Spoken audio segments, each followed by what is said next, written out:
flight attendant kicks off mother and child, shocked when the pilot walks off too. Welcome, everyone, to a tale that peels back the curtain on power, compassion, and the everyday dramas that unfold when we least expect them.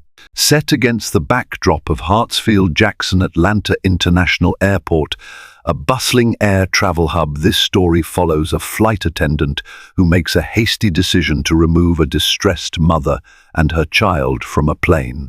What begins as a tense standoff spirals into a chain of astonishing events, culminating in a twist that no one on board could have predicted. Strap in as we embark on a journey where pride, empathy, and professional ethics clash at 30,000 feet, revealing the powerful bond between strangers.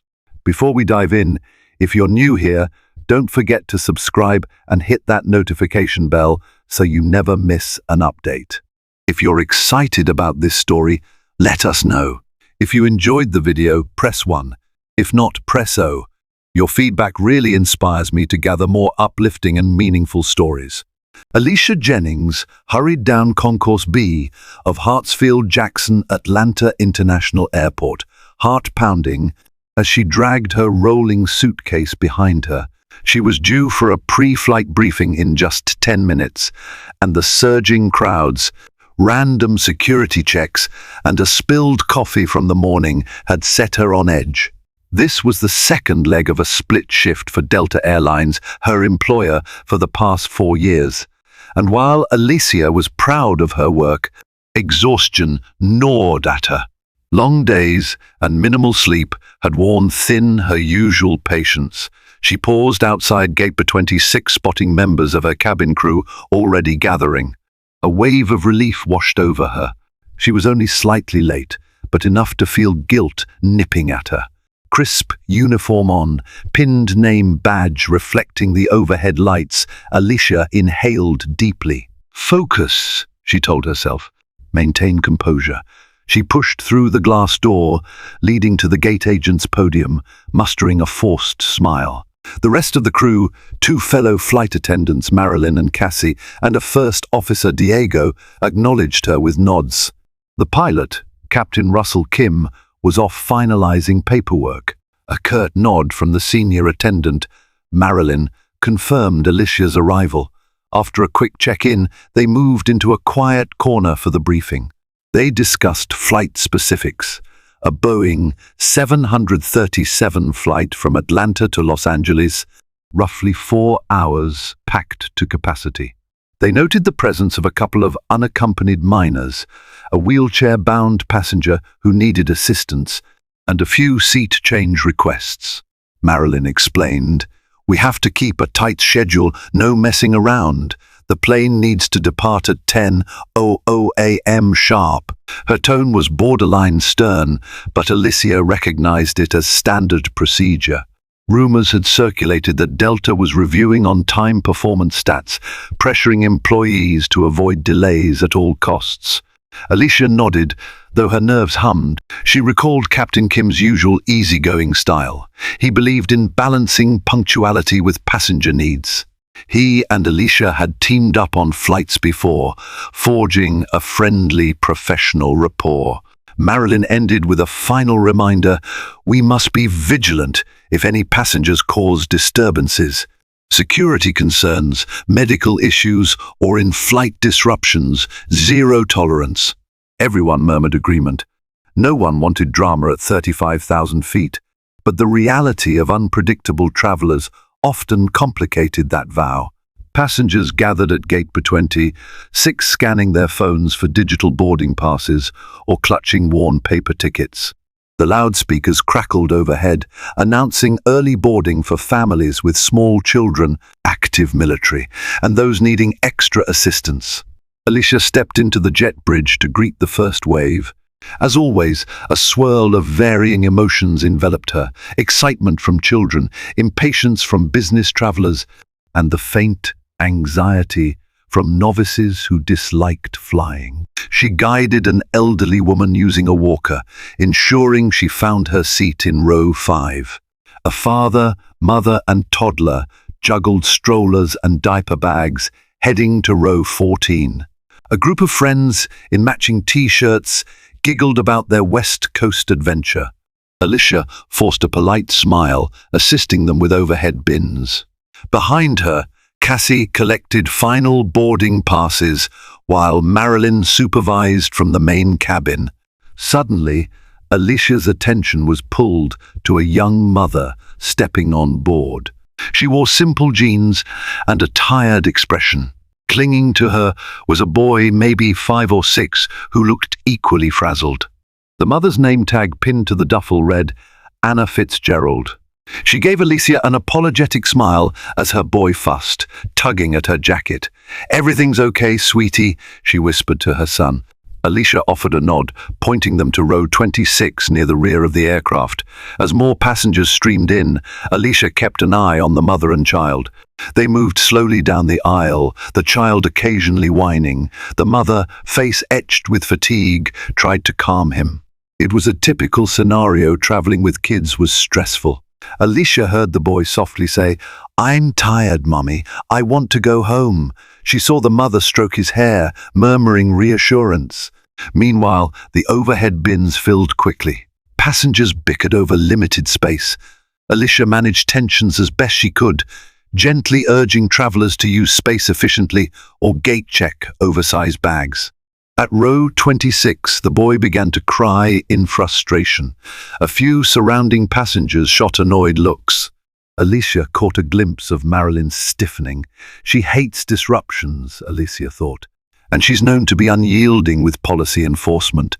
Alicia felt a twinge of concern. She hoped the mother and child would settle soon. Just before final boarding was announced, Alicia spotted Captain Kim stepping on board, black pilot's bag in tow.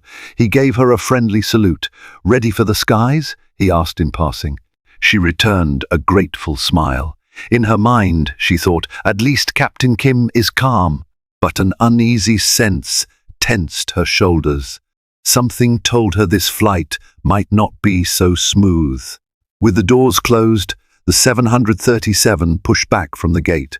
A standard safety demonstration unfolded, Alicia performing the seatbelt and oxygen mask instructions. She noticed Anna trying to calm her child with a small plush toy. The boy's tears had dried, but he looked restless, lips quivering. The plane taxied to the runway, engines roaring. Takeoff was smooth enough, the force pressing passengers into their seats. Once the seatbelt sign switched off, Alicia prepared the galley for beverage service. Cassie handled first class. Marilyn oversaw the forward economy rows, and Alicia took the rear. She moved methodically, handing out cups of water and soft drinks, collecting trash, exchanging polite remarks with travelers. Near row 26, however, she sensed tension. The boy had begun quietly whining again, complaining about his ears hurting, a common reaction to cabin pressure changes. Anna rummaged for gum or candy. A business traveler seated in 26C scowled. "Could you keep him quiet?" he hissed. The mother looked apologetic. Alicia intervened, offering the child a small bag of pretzels and a cup of water. She gently suggested swallowing or yawning to help with ear pressure. The boy clung to his mother, though he accepted the water. Alicia gave them an encouraging nod, hoping it would quell the tension. Not 10 minutes later, Alicia was returning with the snack cart when she saw Marilyn striding toward the back, face set in a grim line. She approached row 26. "Ma'am, is there a problem with your child?" Marilyn asked, her tone clipped. Anna looked up, startled. "I'm trying to settle him, but his ears hurt. He's not used to flying." Marilyn pursed her lips. "You need to keep him under control. I've received complaints from passengers about his crying." Alicia's stomach twisted. She knew the flight had been long, and the child's fussing was more whimpering than screaming. She stepped closer, trying to diffuse the moment. "Marilyn, I've given them some water and pretzels. The cabin pressure is bothering him, but they're managing." Marilyn shot Alicia a sharp glance. "We can't let one passenger disturb everyone else's flight." Then she looked at Anna. "If this continues, We may have to take further action. The mother paled. I'll do my best, she said softly, hugging her son. Alicia forced a tight smile, hoping to calm them. She felt a flicker of anger at Marilyn's tone, so unforgiving, so quick to blame. But maybe she's just stressed, Alicia reasoned. Nonetheless, the tension weighed on her. She made a mental note to watch for any escalation. Mid-flight, mild turbulence prompted the captain to illuminate the seatbelt sign. The aisles cleared, flight attendants strapped in.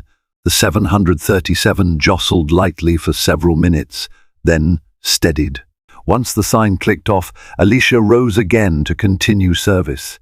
She noticed, however, that the child in row 26 was now asleep on his mother's lap, exhaustion overtaking him.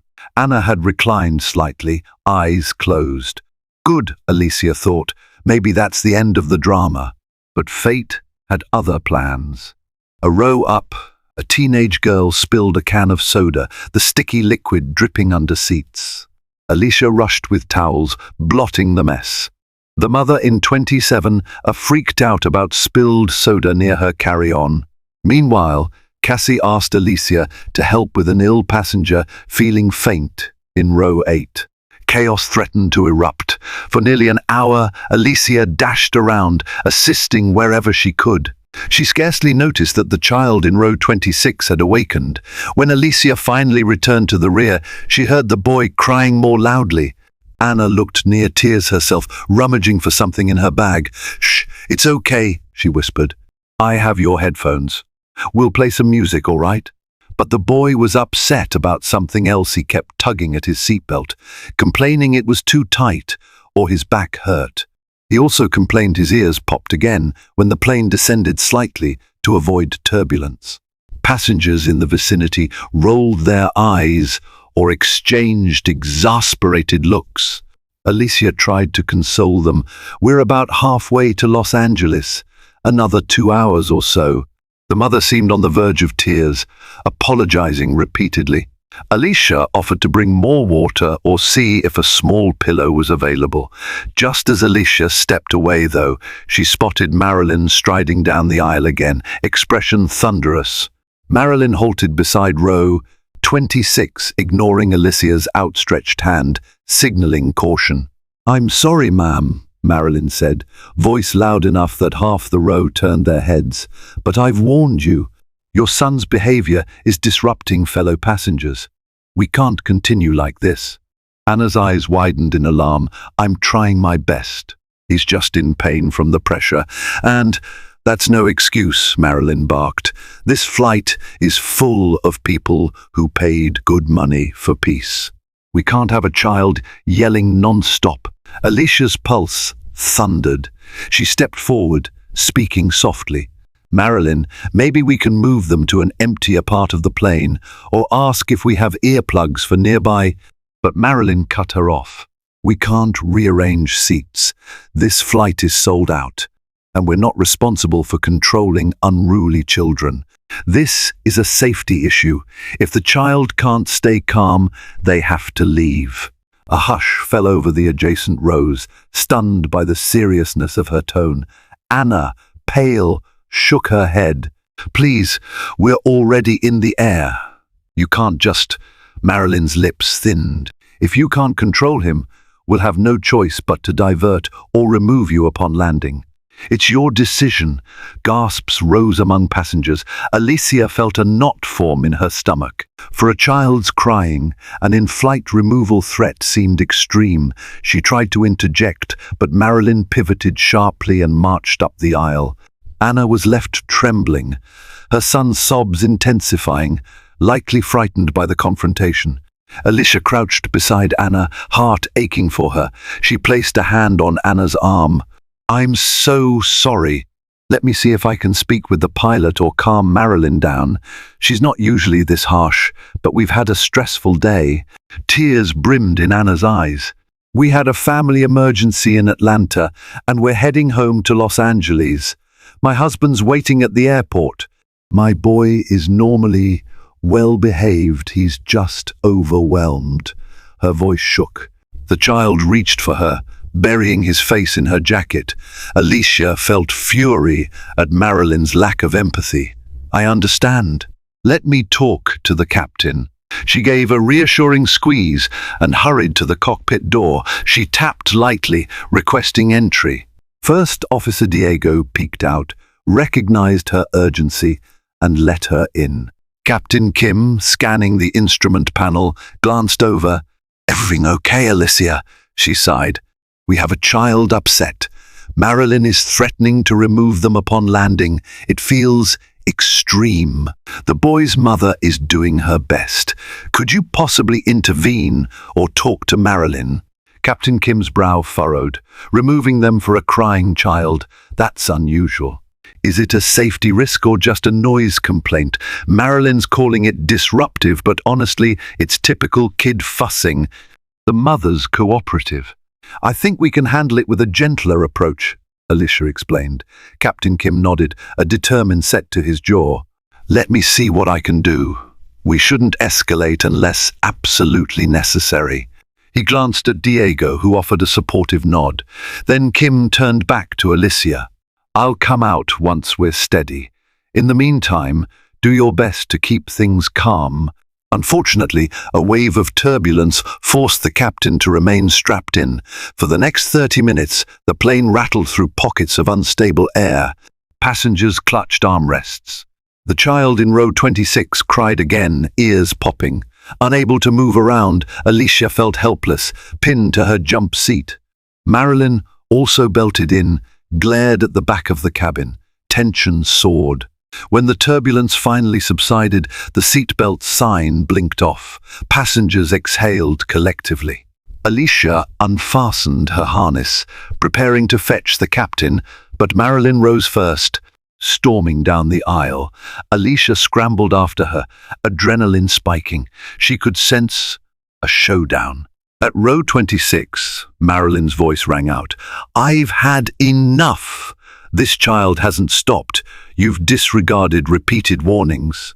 She turned to a stunned Anna. "Upon landing, you'll be escorted off this aircraft immediately." A chorus of gasps. Anna's face crumpled. "Please, no! We've done nothing wrong. He's just a child in pain." Marilyn's eyes flashed. "Your child is jeopardizing the comfort and order of this flight. I'm within my rights as lead flight attendant to request your removal." Without waiting for a response, she signaled for Cassie, who looked equally shocked but nodded numbly, uncertain how to oppose her superior. Alicia's anger boiled over. "Marilyn, you're overreacting. The captain hasn't even. I'm in charge of cabin decisions," Marilyn snapped. "This is final." Then she addressed the mother again, voice icy. "Gather your belongings. As soon as we land, you're off this plane." In that tense moment, Captain Kim emerged from the cockpit. He scanned the scene, mother sobbing, child crying, Marilyn standing stiffly. The passengers gawked. Some fiddled with phones, possibly filming. Captain Kim stepped forward. "Marilyn, what's going on?" he demanded, voice low but firm. Marilyn answered, "This passenger and her child have caused repeated disruptions. They must be removed. I'm exercising my authority to ensure the safety and comfort of everyone else." Captain Kim's gaze slid to Anna, her tear-streaked face, then to the child, who clutched a toy sheep. The pilot's expression hardened. What exactly did the child do that's so dangerous? Marilyn bristled.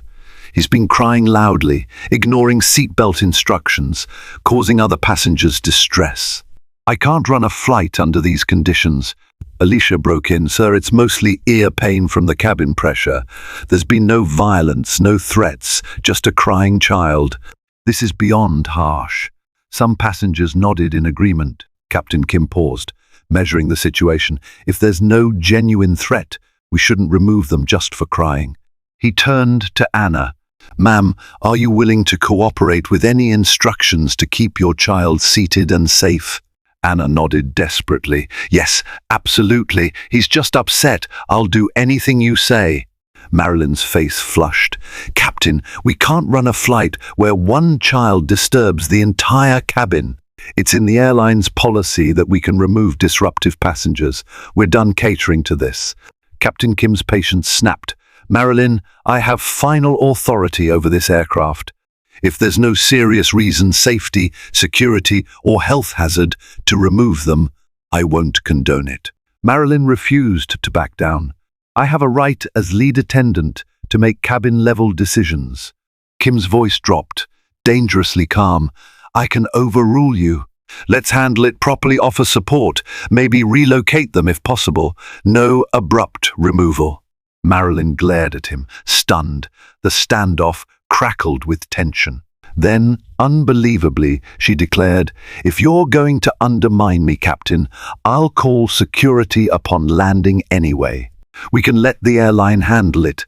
A hush fell. Alicia's heart hammered. The pilot's jaw clenched. Slowly, he turned to the mother. Miss Fitzgerald, if they insist on removing you, I promise I'll be at your side in the terminal to make sure you aren't mistreated. Gasps rippled. Marilyn sputtered, Captain, that's highly irregular. But Kim continued evenly. And if our lead flight attendant insists on ignoring reason, then I have a decision to make too. The remainder of the flight was agonizing. Passengers whispered, tension high. Some rummaged for headphones to block the child's occasional whimpers. Others glared at Marilyn or stared at the cockpit door, wondering if the pilot might reappear. Alicia tried to comfort Anna, discreetly providing extra water and a small blanket. The mother was on edge, clutching her child's hand. Finally, after hours of uneasy silence, the plane began its descent toward Los Angeles International Airport, LAX. The seatbelt sign illuminated. Alicia made the final announcements, though her voice trembled. She glanced at Captain Kim, who was strapped into the cockpit for approach. She wondered if he'd truly intervene once they landed. The 737 touched down with a jolt. As it taxied, Marilyn wasted no time. She grabbed the interphone, contacting ground staff. Alicia overheard snatches of her conversation. Disruptive passenger. Yes, mother and child. Request immediate removal. Alicia's stomach sank. She shot a helpless look at Cassie, who seemed conflicted but unwilling to challenge her boss. Captain Kim's voice came over the PA. Welcome to Los Angeles International Airport. Local time is 12:15 p. MFOR safety, please remain seated until we reach the gate. The pilot sounded calm, but Alicia sensed the storm brewing. At gate 52B, the aircraft door opened. Passengers gathered belongings. Tension thickened the air. Marilyn moved swiftly down the aisle. Two ground security agents stepped aboard, burly men in official vests. They paused, scanning for the mother. Anna tried to gather her carry-on, tears brimming.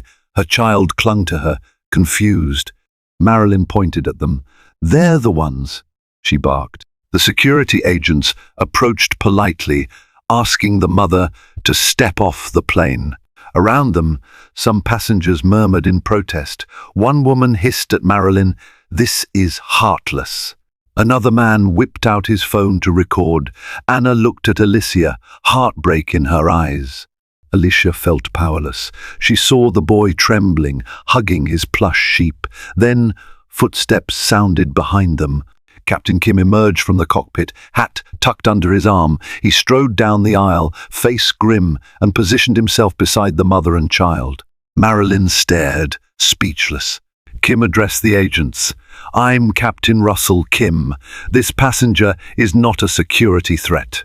If you remove her, you do so against my recommendation." The security officers blinked, uncertain. The mother and child sniffled, tears rolling silently. Marilyn's mouth opened, then shut. She tried to form words, but Kim continued, "I'm stepping off with them." He looked around at stunned faces. "I won't be party to this kind of injustice. If this is Delta's stance, they can find another pilot for the next flight." The cabin erupted in hushed astonishment. Some passengers applauded. Others stood slack-jawed. One older gentleman exclaimed, "Good for you, Captain." Another passenger cheered, "This is unacceptable." That poor child was just in pain, Marilyn's face drained of color. She sputtered, "Captain, you can't just walk off the job. That's deserting your post." Kim fixed her with a steely gaze. "I've landed the plane safely. My flight is effectively done. The next flight is in 3 hours. You can inform the airline that I refuse to operate further flights with a lead attendant who disregards basic compassion and common sense." Alicia's heart pounded in awe. She'd never witnessed such a bold stand. Cassie stood at the front, hands over her mouth, eyes wide. The security agents, obviously unprepared for a pilot's protest, stepped back. One muttered into a radio. The mother, trembling, looked at Kim with gratitude. "The thank you." Kim offered a kind nod, then turned to Alicia. "Would you assist them off the plane, Miss Jennings?" Alicia nodded vigorously, tears pricking her eyes at the raw empathy. She helped the mother gather her bag, guided them to the door.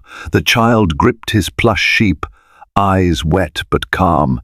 Now that an authority figure was protecting them, stepping into the jet bridge, Alicia felt a rush of cool air. A few of the passengers who disembarked first lingered with cell phones raised, filming or snapping photos.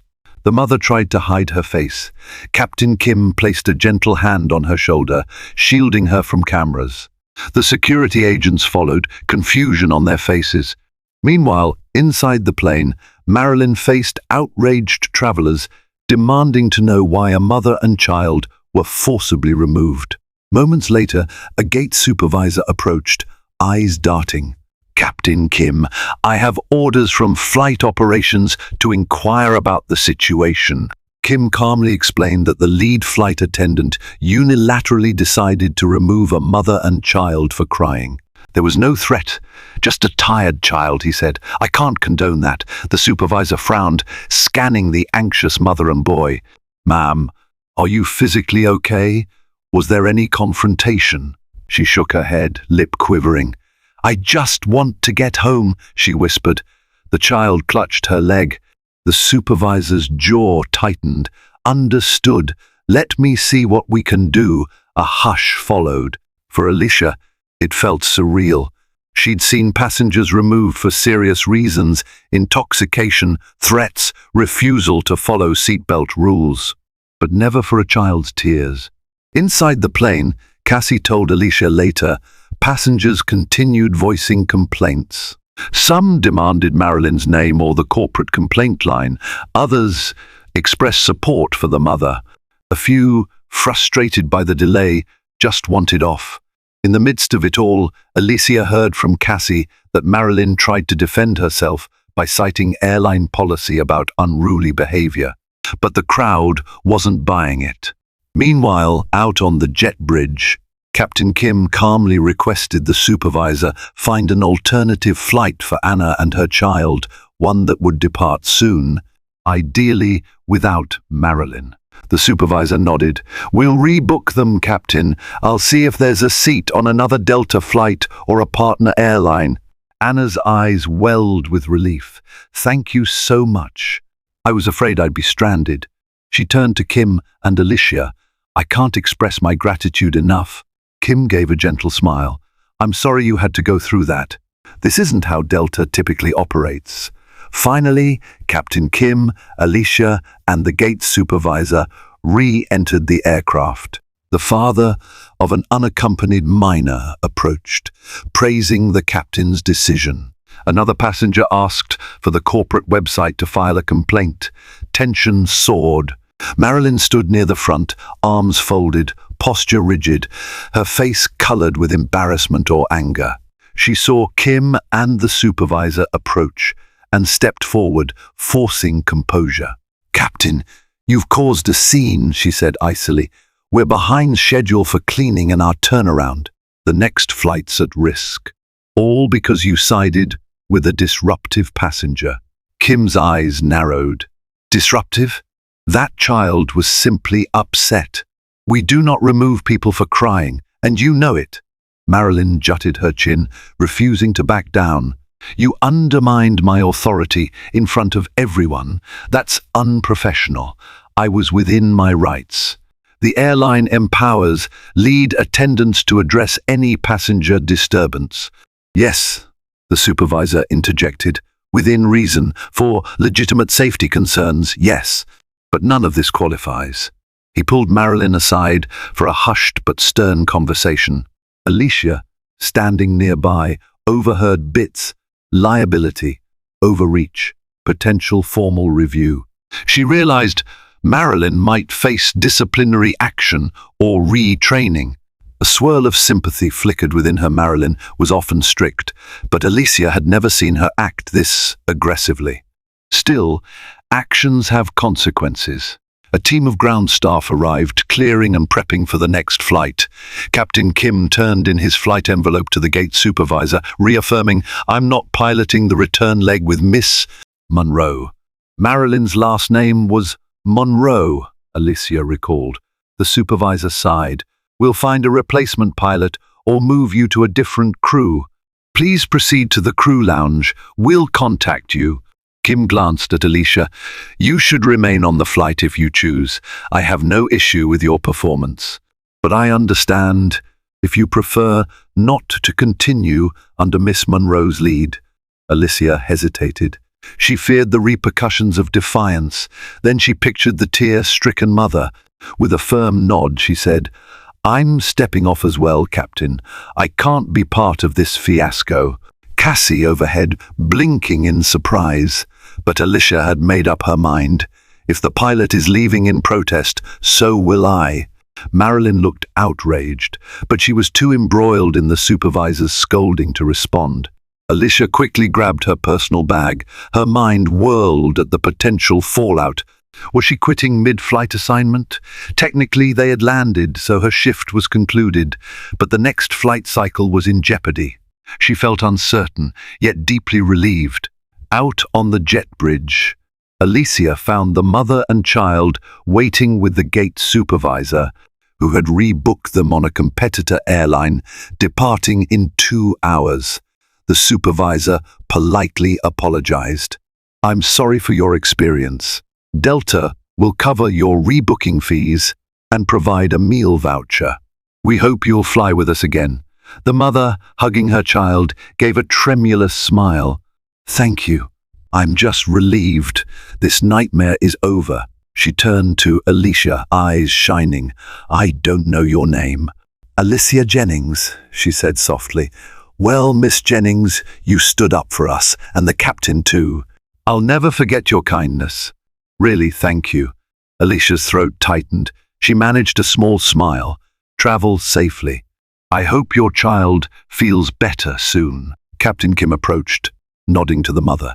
"If you need anything further, contact the airline. I'll make sure our passenger relations department is aware of the situation."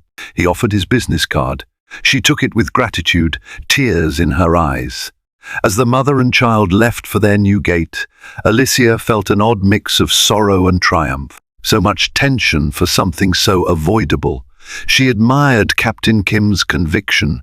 By refusing to pilot under Marilyn's authority, he'd effectively forced the airline to confront the mishandling of the situation. They walked together through LAX's busy corridor, heading toward the Delta Operations Lounge. Passengers from their flight trailed behind, some stopping to express support, others filming with their phones. The story might appear on social media. Alicia's mind buzzed. "How will the airline spin this?" Kim sighed. "I regret the drama, but I can't let flight attendants remove people for crying. If that child was truly out of control, kicking seats, threatening safety, that's different. But from what you told me, it was ear pain and fussing." Alicia nodded. "Exactly. She singled them out." Then she frowned. "This might cost you. The airline doesn't like staff stepping away from flights." He shrugged. "I'm prepared to defend my decision. If they penalize me for standing up for a passenger, so be it." Inside the operations lounge, a flurry of activity greeted them. Other flight crews prepped for departures. Managers shuffled papers, and the overhead TVs showed CNN loops. Captain Kim's phone buzzed incessantly calls from Delta scheduling, presumably. Alicia lingered at a corner table, sipping water to calm her nerves. Eventually, a managerial figure arrived, brow knitted. "Russ, we heard about the incident. We need statements." Miss Monroe claims the child was uncontrollable. Kim gave a measured recounting, with Alicia adding details about how the child was mostly just crying. The manager took notes, frowning deeper. "All right. We'll conduct a formal review. For now, I'll reassign you, Captain Kim, to a different flight tomorrow. Miss Monroe is being relieved of her next rotation pending an internal investigation. Miss Jennings, you're free to stay on shift or take a break. We'll contact you if we need a statement." Alicia felt relief that she wasn't fired on the spot. She stated she'd be willing to give a full account. The manager nodded, departing quickly. Captain Kim exhaled. "At least we're not escorted out of the building." Alicia smiled wryly. Word of the incident spread among Delta staff. Some praised Kim's stand, calling it heroic. Others expressed concern that this set a precedent for pilots overruling flight attendants. Alicia overheard co-workers whisper that Marilyn might face suspension or mandatory retraining. She felt sympathy for the older attendant. Maybe she was burnt out or had personal issues fueling her outburst. Still, Alicia believed the outcome was just. A child's tears shouldn't result in forced removal. As the evening wore on, Alicia tried to shake off the stress. She found a quiet corner, phone in hand. Social media was buzzing. A viral clip posted by a passenger showed Marilyn confronting the mother. Another snippet showed Captain Kim announcing his departure from the flight. Thousands of views, supportive comments. Alicia's heart pounded. This might become national news. She typed a quick message to her family, explaining she was okay, in case they saw footage. Early the next morning, Alicia had a break at a small coffee shop in the terminal. She needed a reprieve before heading home. She intended to gather her things, catch a ride, and decompress. To her surprise, while waiting in line for a latte, she spotted someone, the mother, Anna Fitzgerald, and her child, who clutched the same plush sheep. They recognized each other instantly. "Alicia!"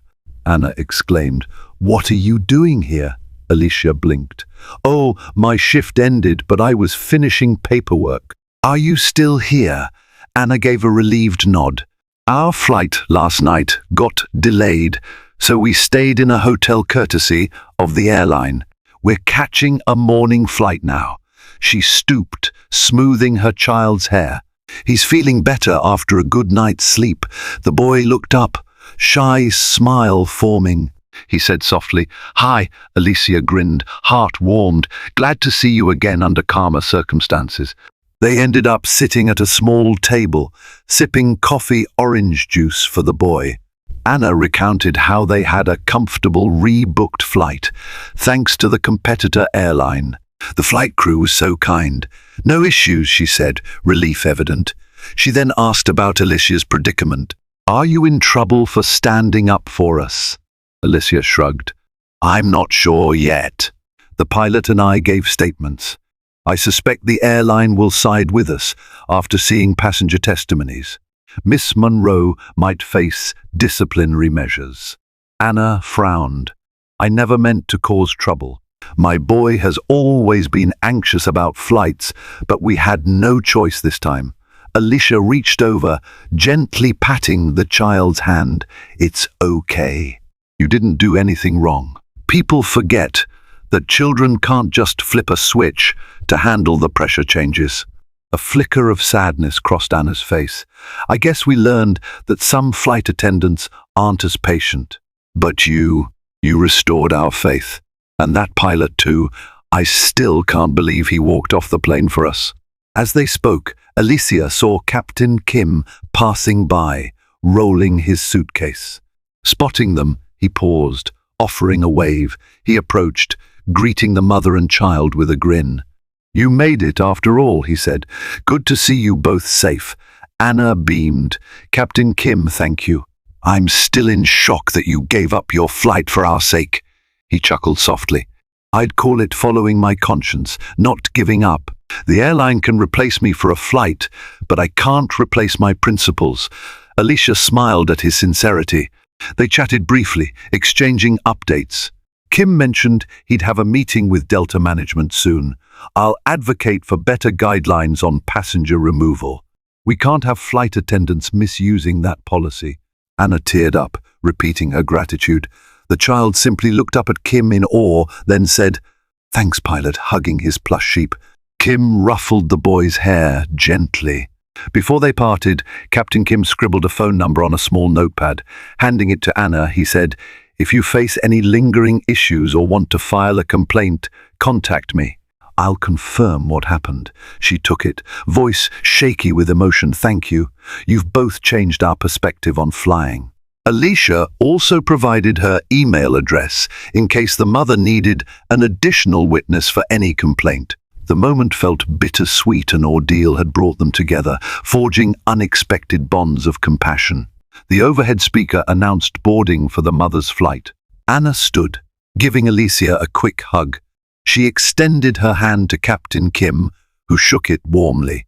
Then, with a final wave, mother and child headed for their gate, stepping into a new day, hopefully free of obstacles. After seeing them off, Alicia turned to Kim. "What do you think will happen with Miss Monroe?" he exhaled. "Likely a suspension or mandated retraining. The airline tries to avoid negative press." And her action was entirely out of line. Alicia shivered, recalling how close it came to a meltdown. "And what about you, Captain? Will they penalize you for walking off?" He shrugged. "We'll see. I have a strong record. I believe the airline will realize they'd face a PR nightmare punishing me for defending a family from unnecessary removal." Alicia nodded, heart lighter. "I'm sure you're right. And if you need any statements, I'm here." They parted ways, each heading to debrief with different managers. For Alicia, the day ended with a sense of relief that the injustice was halted. She only hoped the corporate process would yield lasting changes, maybe new training, emphasizing empathy, a review of removal protocols. That child's tears shouldn't have caused such an uproar, she thought. But sometimes it takes an uproar to fix a broken system. In the weeks following, Alicia continued her flights with Delta. Word spread that Miss Monroe was placed on administrative leave pending an investigation. Some colleagues confided that Marilyn had a history of strictness, but no one expected it to escalate so drastically. Meanwhile, Captain Kim's popularity soared among staff. Many lauded him as a champion of passenger rights and a reminder that airline personnel must balance policy with humanity. Alicia occasionally messaged Anna, who had settled back in Los Angeles. The child was fine, none the worse for wear. They planned to avoid flying for a while. Trauma lingered, but they remained grateful to Alicia and Kim. Over time, the news cycle moved on. However, inside Delta, discussions about better conflict resolution training gained momentum. Months later, Alicia found herself on another flight from Atlanta to Los Angeles, but this time with a different lead flight attendant who handled a crying toddler with patience and gentle support. Alicia felt her chest swell with quiet relief. She thought of Anna and her little boy, the fiasco they endured, and how it led to immediate karma for an overzealous attendant. The memory of Captain Kim calmly saying, "I'm stepping off with them," still resonated as a powerful demonstration of integrity. On her day off, Alicia scrolled through her phone, stumbling upon a short local news report. Delta pilot takes stand against unfair removal of mother and child. It included a snippet of passenger footage from that fateful day. Alicia watched, goosebumps rippling across her skin. She glimpsed the tearful mother, the outraged faces, and Captain Kim's unwavering posture. The clip ended with the pilot walking off. Comments below praised his bravery and condemned the flight attendant's actions. Switching off her phone, Alicia realized how deeply that moment had shaped her approach to customer care. She vowed never to forget that behind every passenger was a personal story, a struggle, or a child in pain. The flight attendant who kicks off a mother and child might succeed in the short run, but empathy and justice would always step in, sometimes in the form of a pilot walking off in solidarity. Some storms at 30,000 feet reveal the best in us and remind us that compassion should always take flight. Thank you for joining us on this tense and emotionally charged journey. If this story resonated with you, please tap that like button and consider sharing it with friends who might appreciate its powerful message about empathy and standing up for what's right. By subscribing to this channel, you'll stay in the loop for more stories that blend drama, surprises, and universal life lessons. We rely on your support to continue unveiling tales that showcase courage, humanity, and the deep connections we forge even in the skies. Together, we can ensure that understanding and compassion remain at the heart of every adventure. Until next time, travel safely and kindly,